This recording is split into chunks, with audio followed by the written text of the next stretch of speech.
Hi everyone, thank you so much for coming to this video. So today we're going to be going over how to use the changes of sign method. So the learning objective for today is to be able to locate roots of f of x equals 0 by considering changes of sign of f of x. So like always, there's going to be timestamps in the description of the video, so feel free to skip to any parts you want to, but let's get started. So the sign of changes method to locate a root, it says that if there's a root that lies in the interval between two values of a and b, then if at f of a one of them is positive and if at f of b is negative, so if it goes from positive to negative or from negative to positive, so if they're alternating, if they're different signs, and your graph is continuous over that interval, then it means that your root lies in between your a and b interval. So if you think about with this graph, f of x equals 3x squared minus x cubed minus 2, then if you were to show that x equals 1 is a root, if you see that for values of x that are less than 1, your f of x is less than 0 is negative, and for values of x which are greater than 1, your f of x is greater than 0. For this is for values that are slightly smaller than 1 and are slightly greater than 0. So that means that and because your graph is continuous between below x is 1 and above x equals 1, then it means that your x equals 1 is a root. So that's how you can use the changes of sign method. So if your graph is continuous over an interval and between two numbers, and if your f of those two numbers, if you plug that into your function, they have different signs, then your root, which is where your graph crosses the x-axis, would lie in between those two numbers. So that's just an overview of really of how to use the changes of sign method. So we can go through an example of how to apply this. So we have a question here. Feel free to pause the video and try it out for yourself first.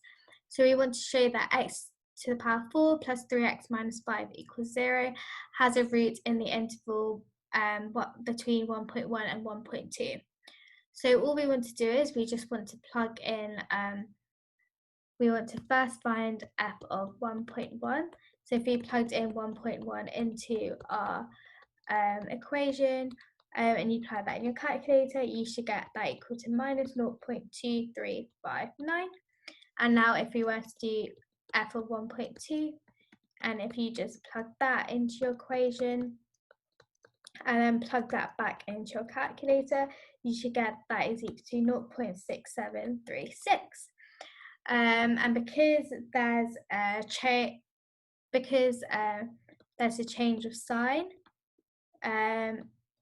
and your graph and your f of x is continuous, so it's just a continuous function, therefore your root lies in the interval 1.1 to 1.2. So it's not that simple how to show that your equation, your graph has a root in an interval. You just plug in your lower bound of that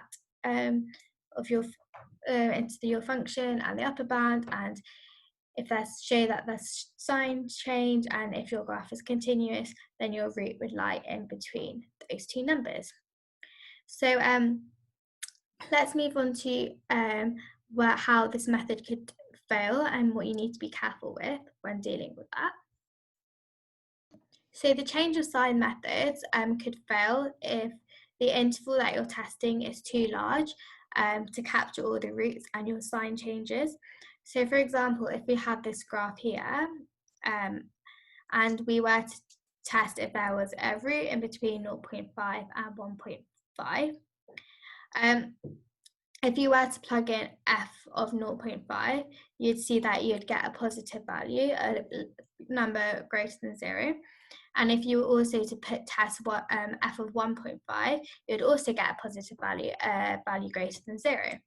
So because there's no sign change, you would just assume that there's no roots in between 0.5 and 1.5. But then if you look at your graph, you see that you actually have 2 roots between the two.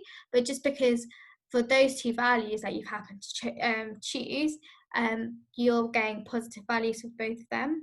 So your change of sign methods is failing.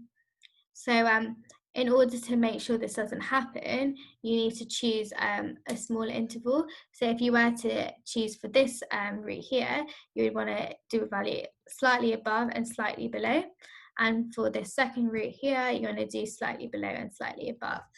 The greater your interval is, the more likely you are that this method is going to fail. So keep that in mind when you're using this method. So let's try another question to see how you can apply this and make sure you don't make this mistake. So we have a question here. Feel free to pause the video and try it out for yourself. So we want to show that x equals 2.742 is a root of the equation x cubed minus x squared minus 9 equals 0 to 3 decimal places. So we want to try and plug in like an x value that's slightly greater than 2.742 and slightly smaller to see if there's a sign change in between. But you don't want to choose an interval that's too large because that might not capture your root rightly. So because you know that this value x equals 2.742 is rounded to 3 decimal places, you want to choose your x values that if any value in your interval, if you round that up to 3 decimal places, you're always going to get 2.742. So you could choose your upper bound as saying if x equals 2.7425, and your lower bound as x equals 2.7415, because you know that any number between 2.7415 and 2.7425, they're all going to round to 2.742. So now we can just plug it in. So we could do f of 2.7425, and if you plug that in, if you do 2.7425 cubed minus 2.7425 squared minus 9, if you plug that into your calculator, you should get that is equal to minus 0.0116. And then similarly, if you do f of minus 2.7415 and you plug that in your calculator, you should get that is equal to 0.0017. So because now you can see that there's a sign change between f of 2.7425 and minus 2.7415. So therefore, as sign change and f of x is continuous, then you know that root lies in the interval 2.7415 between x and 2.7425. So then therefore x has to equal 2.742 to 3 decimal places, because any number in this interval is going to round to 2.742. So that's how you solve a question when it's asking you to show that a particular value is a root of the equation. So if they've told you this is rounded to 3 decimal places, you just want to do your upper bound and your lower bound with having any number in that interval rounding to your x value. Then you just do what you do before. You do your f of a, your f of b, and you want to test if there's a sign change between, and if your f of x is continuous, then your that x value will be your root. So that's everything. Let's try an exam style question just to see you've understood everything that we've covered. So we have an exam style question here. Feel free to pause the video and try it out for yourself first. So we have figure 2 shows a sketch of part of the curve with the equation y equals 2 cos half x squared plus x cubed minus 3x minus 2.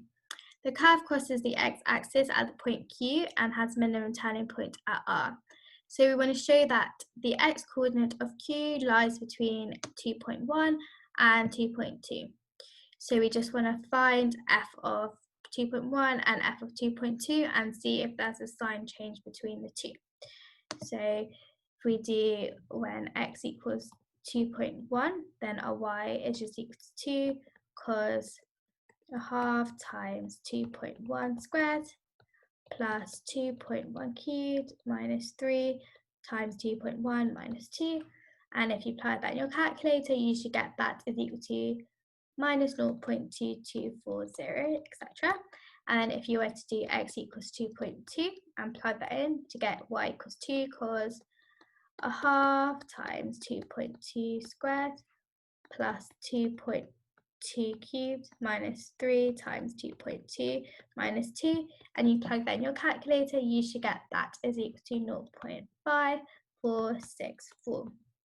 Therefore, as sign change and curve is continuous, then therefore root lies in between 2.1 to 2.2, and that's just your solution to this question.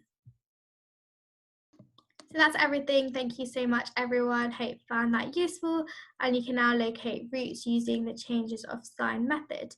So make sure you do some exam questions just to make sure you fully understand how to do this.